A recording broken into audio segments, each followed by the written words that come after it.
Bismillahirrahmanirrahim. Assalamualaikum warahmatullahi wabarakatuh. Waalaikumsalam warahmatullahi wabarakatuh. Alhamdulillahirabbil alamin. Puji syukur kehadirat Allah Subhanahu wa taala yang telah memberikan segala karunia-Nya, dan senang sekali kembali saya Yuli hadir pada podcast Kemenak Banyuwangi yang selalu memberikan informasi-informasi menarik seputar Ramadan.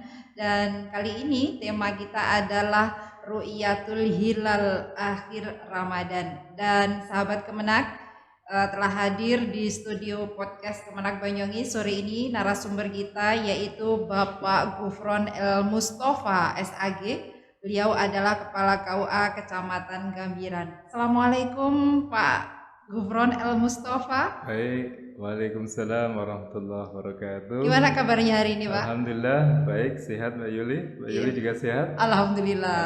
Alhamdulillah sehat. Iya, masih berpuasa semangat ya? Insya Allah mudah-mudahan puasanya full khusus yang laki-laki. Tapi nggak lemes hari ini ya Pak ya? Enggak, karena dekat Mbak Yuli. Baik Pak Gufron, ini saya panggil Ustadz Gufron apa Pak Gufron atau Pak Om saja. Ustadz? Pak Atau Om saja. Ustadz?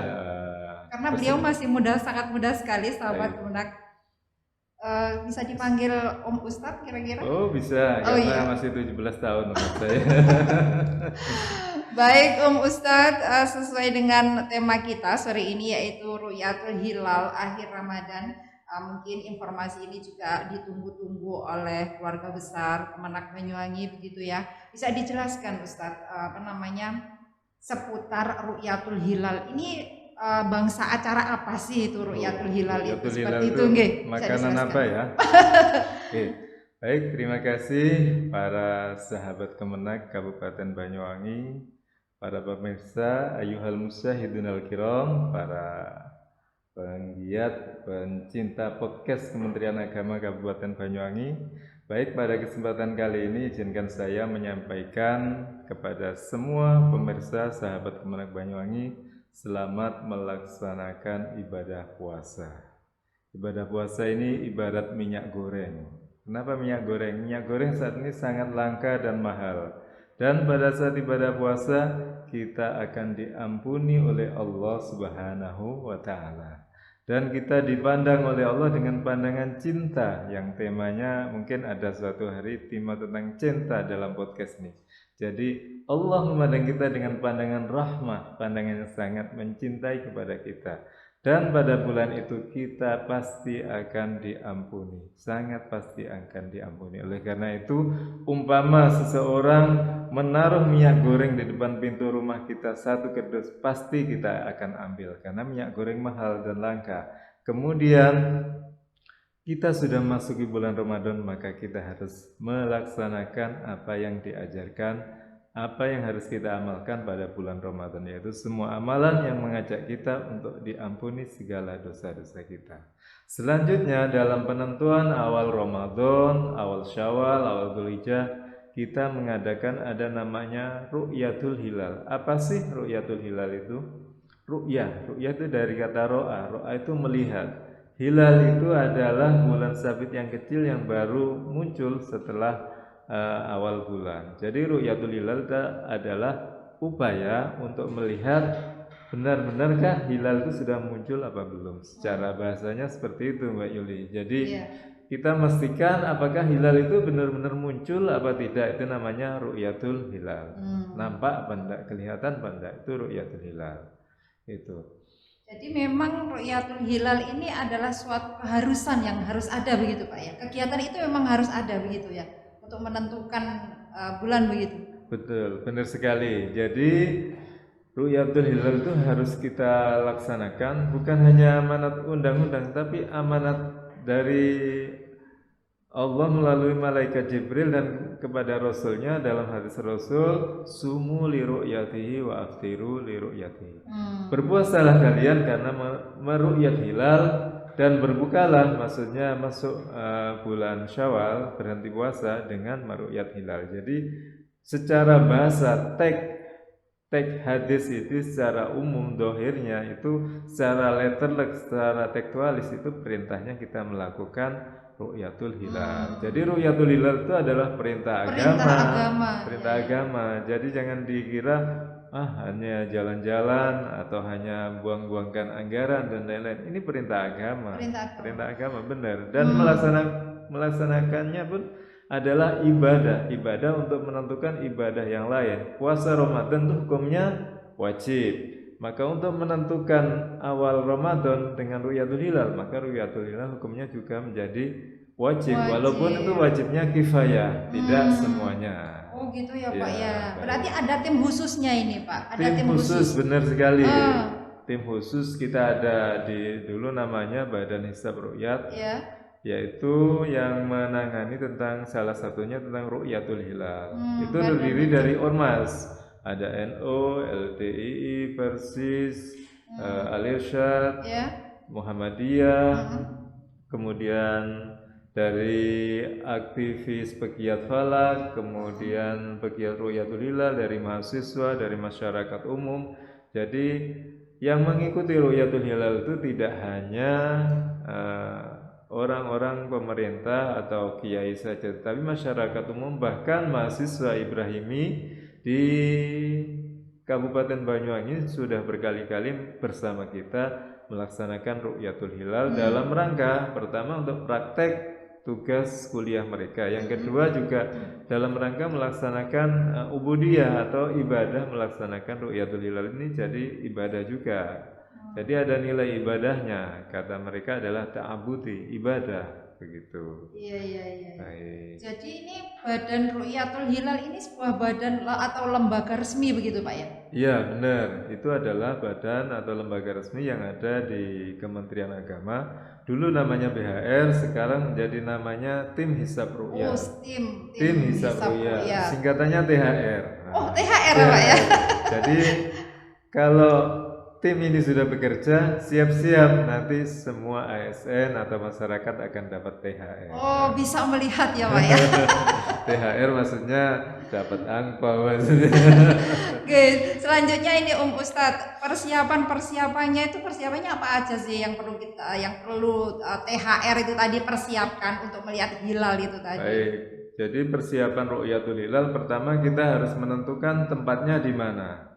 Di Banyuwangi ini ada sudah 2 tempat yang sudah di-list oleh Kementerian Agama Pusat bahwa tempat ru'yatul hilal di Banyuwangi ada 2. Yang satu di Patai Pancur Alas Purwo, Tegal Delimo. Yang kedua adalah di bukit namanya Gumuk Klasi Indah, ada di wilayah Singojuru, tetapi itu lebih dekat atau gandeng dengan Sempu, itu Gumuk Klasi Indah. Kalau dulu orang-orang sebelum kita atau zaman kita itu adalah tempat rekreasi yang fantastis di Gumuk Klasi. Karena gak terawat, terus kemudian kita pendekatan ke sana dan kita melaksanakan ru'yatul hilal di sana kalau tidak salah mulai 2017. Waktu itu kenapa kita pindah ke Gumuk Klasi? Ada himbauan dari tim Hisab Ru'yat Kanwil Kementerian Agama Provinsi Jawa Timur agar mencari tempat-tempat alternatif selain di pantai. Jadi selama ini kita melaksanakan ru'yatul hilal di Pantai Pancur, kemudian kita ngikut di Pantai Kalbut di Situ Bondo. Kemudian dari pihak Kanwil coba deh cari tempat yang bisa representatif digunakan untuk ru'yatul hilal. Akhirnya kita keliling, kita cari tempat, akhirnya kita dapat di Gumuk Klasi sana. Dan tim Kanwil sudah datang untuk mengecek kelayakan bisa digunakan ru'yat apa enggak. Dan ternyata bisa digunakan ru'yat. Gitu. Adakah spesifikasi untuk tempat itu tadi, syarat-syarat untuk menjadi tempat melihat hilal itu? Benar. Memang tempat untuk ru'yatul hilal itu harus pertama kita bisa melihat ke barat di ufuk, bahasa ilmiahnya itu horizon, itu di depan harus luas, tidak ada yang menghalangi. Seperti di Pantai Pancur, Pantai Selatan itu ke barat luas, tetapi agak ke utara sedikit dia terkena gunung namanya di daerah Mana itu ya, di Pulau Merah ada gunung, terus di Purworejo ke selatan ada Gerajakan, ada gunung. Jadi posisi pada saat bintang atau saat bulan atau matahari di utara itu sangat tergantung dengan kondisi ufuknya. Ketika di utara, maka ketika kita ru'yat di pantai selatan akan terhalang oleh gunung. Gunung itu gunung, baik itu gunung Gerajakan ataupun gunung di Ya. Pulau Merah. Tetapi kalau kita di Gumuk Klasi itu agak lost sedikit, jadi lebih lost, bisa pandangan lebih lost, tidak ada yang menghalangi, sehingga itu digunakan sebagai alternatif untuk ru'yatul hilal. Terus yang kedua, Ya. selama ini ru'yatul hilal bertahun-tahun dilaksanakan di pantai selatan, bukan hanya di Alas Purwo Pancur Banyuwangi, tetapi hampir seluruh pantai selatan itu ketika menjelang maghrib itu biasanya muncul semacam kabut atau mendung yang menutupi ufuk barat, sehingga sebelum matahari terbenam pun sudah tertutup semacam kabut atau mendung, sehingga ketika setelah matahari terbenam itu hilal tidak kelihatan. Tidak kelihatan. Apakah itu artinya di sana tempatnya tidak memenuhi syarat untuk melihat hilal, Ustaz? Sebenarnya sih memenuhi di pantai selatan, cuman karena kondisi alam ketika Samudra Hindia di sana itu sangat luas dan matahari menyinari laut, sehingga uap akan muncul banyak. Itulah yang mengakibatkan semacam uap air, kabut atau mendung di sebelah ufuk barat itu. Jadi itulah yang membuat Kanwil merekomendasikan untuk mencari tempat yang lain selain di Pantai Pancur, yaitu di Gumuk Klasi. Iya. Dan mungkin ini pertanyaan saya juga ditunggu-tunggu oleh sahabat Kemenak juga, begitu ya. Pernahkah tim Ru'yatul Hilal Banyuwangi ini melihat hilal, Ustadz? Pertanyaan yang sangat bagus ini. Kenapa perlu kita jawab, dan ini harus kita jawab. Selama bertahun-tahun, bukan hanya saya, pendahulu-pendahulu saya dulu ada Ketua MUI almarhum Pak Yai Dayalami, itu sudah berpuluhan tahun. Itu Ru'yatul Hilal di sana juga belum pernah melihat hilal. Kenapa? Karena hilal pada tanggal 1 ketinggian 2 derajat, 3 derajat itu sangat tipis sekali. Setipis benang di antara awan yang atau langit yang cerah itu. Maka sangat sulit kalau dia tidak terlatih untuk melihat itu. Karena pertama hilalnya sangat tipis. Yang kedua kadang sering mendung. Atau hilalnya terlalu rendah. Jadi memang belum pernah terlihat. Kalau di atas 5 derajat, sekitar 7 derajat dan lain-lain, itu bisa dimungkinkan sangat mudah terlihat. Oh begitu. Apakah ini pengaruh dari letak posisi tempat kita untuk melihat hilal itu, kalau seperti itu? Tempat hilal berpengaruh. Kalau posisi di barat tidak ada yang menutupi, tetapi ada awan, ada kabut, itu berpengaruh.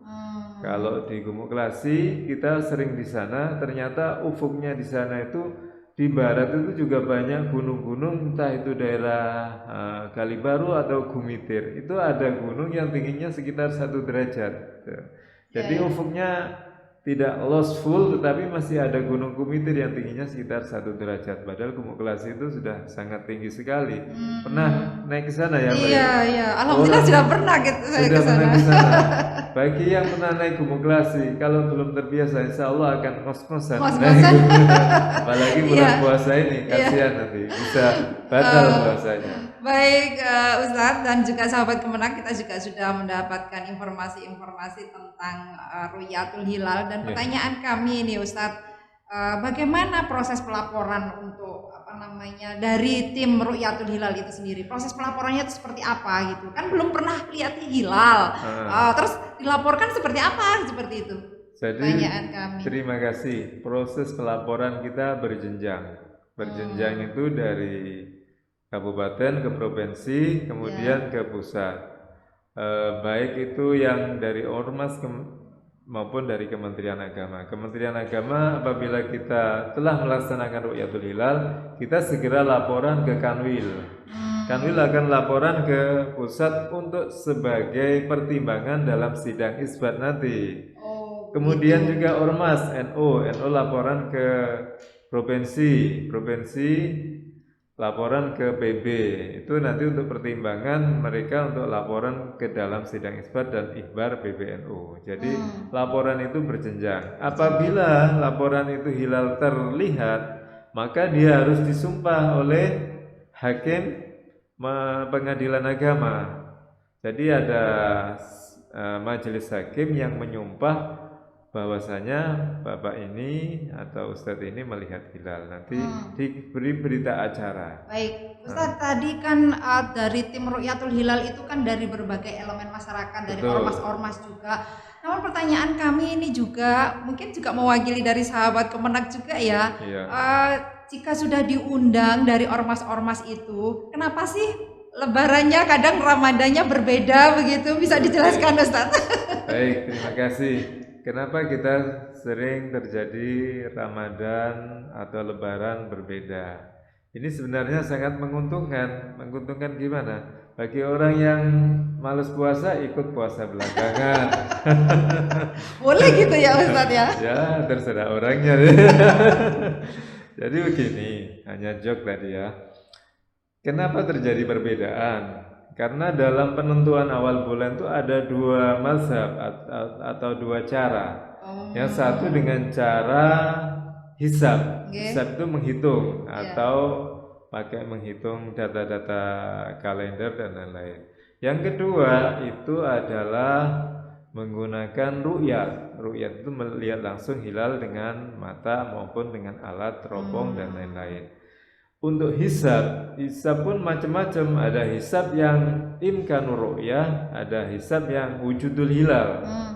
Hisab yang imkanur ru'yah dulu yang dipakai NU itu ketika hilal sudah derajat maka dia dianggap tanggal 1. Ketika hilal masih di bawah 2 derajat maka belum tanggal, maka masih akhir Sya'ban atau akhir Ramadan. Namun yang unik ini dari sahabat-sahabat kita, dari warga Muhammadiyah, mereka menggunakan wujudul hilal. Wujudul hilal itu ketika hilal sudah wujud pada malam 30 itu dan sebelum maghrib sudah terjadi ijtima, maka mereka besok sudah memastikan tanggal 1. Jadi kriteria mereka itu bukan 2 derajat. Kriteria yang dipakai teman-teman Muhammadiyah itu ketika hilal sudah di atas ufuk berapapun besarnya, di bawah 1 derajat pun tidak masalah. Yang penting maghrib, sebelum maghrib itu sudah terjadi ijtima. Seperti itu. Iya. Apakah tidak ada upaya untuk menyatukan ini, Ustaz? Baik, terima kasih. Jadi pemerintah dan ormas itu sudah lama, bertahun-tahun, 10 tahun lebih pun upaya untuk menyatukan upaya ini, mulai dari seminar, mulai dari simposium, semua telah dilaksanakan. Bahkan sekarang pun pemerintah sudah mengeluarkan mengikuti metode baru, metode yang disepakati oleh Mabim. Mabim itu adalah Menteri Agama Malaysia, Singapura, Brunei, Indonesia. Mereka bersepakat bahwa ru'yatul hilal itu bisa tercapai apabila ketinggian hilal 3 derajat. Dan elongasi itu jarak antara matahari terbenam dengan ketinggian hilal itu adalah 6,4 derajat. Ini adalah keputusan Menteri Agama yang baru yang bersama ya, atau keputusan bersama antara Menteri Agama Indonesia, Singapura, Malaysia dan Brunei bahwa hilal bisa terru'yat itu apabila sudah mencapai ketinggian 3 derajat. Ini ada kenaikan, sebenarnya ada upaya pendekatan gitu. Baik. Sebelum kita berpisah, Ustaz, ada closing statement dari Ustaz? Baik, terima kasih bahwa besok ini bisa jadi Syawal, insya Allah mudah-mudahan kita bareng. Walaupun kita tidak bareng, tetapi perbedaan ini akan menjadi kita semakin dewasa, semakin curiosity atau keinginan tahu kita tentang astronomi, tentang falak itu semakin tergugah sehingga kita mau belajar tentang falak. Jangan hanya mencela, menggugat kalau Anda tidak ngerti astronomi, tidak ngerti falak. Begitu. Kalau tidak tahu dengan menggugat, maka jangan malah orang-orang yang tidak ngerti tapi sok ngerti. Jadi perbedaan ini justru membuat kita semakin indah, semakin dekat, semakin saling memahami dan semakin saling mengerti dan semakin moderat dalam beragama. Iya, terima kasih. Dan sahabat Kemenak, di penghujung acara kita tadi sudah mendengarkan penjelasan-penjelasan dari Ustadz kita tentang Ru'yatul Hilal, dan closing statementnya tadi luar biasa sekali. Perbedaan ini akan semakin membuat kita dewasa dalam beragama. Baik. Maka tetap menjaga ukhuwah Islamnya. Begitu Ustadz G. Terima kasih atas segala perhatian Anda. Terima kasih kehadirannya di studio podcast kami. Mudah-mudahan selalu sehat, amin, amin. Dan sahabat Kemenak, selalu ikuti tayangan kami podcast Kemenak di setiap sore hari selama bulan Ramadan. Insya Allah akan menyajikan informasi-informasi menarik seputar Ramadan dan juga informasi-informasi tentang keagamaan. Sekali lagi terima kasih atas segala perhatian Anda. Sampai jumpa dan selamat menunaikan ibadah puasa. Assalamualaikum warahmatullahi wabarakatuh. Waalaikumsalam warahmatullahi wabarakatuh.